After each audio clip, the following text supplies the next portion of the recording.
ตอนนี้กำลังมาวัดทำผ้าอยู่เมืองพีนแขวงชวัฒนเขต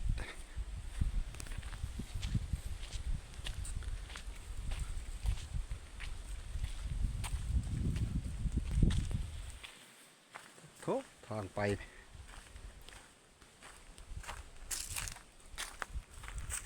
อันเด็ก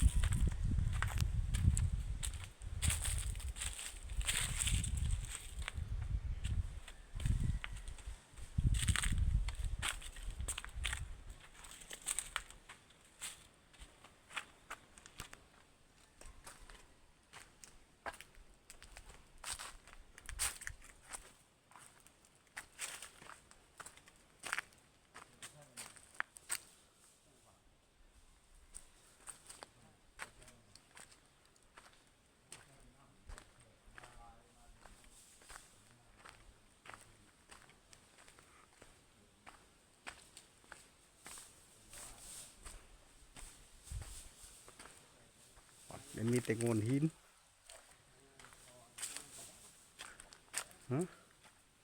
คือมีเสียงไก่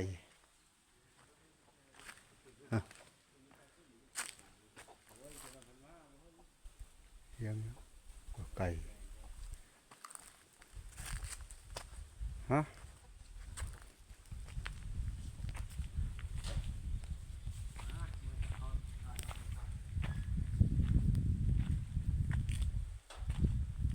อันนี้กุฏิบอนเพิ่น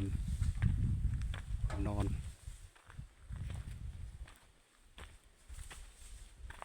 ใช้น้ำนี่มดจักตุกเลยนี่ยังหมดนะ ยังบ่นี่ตัวนี้หมดแล้วหมดแล้วเลย หมดแล้วบ่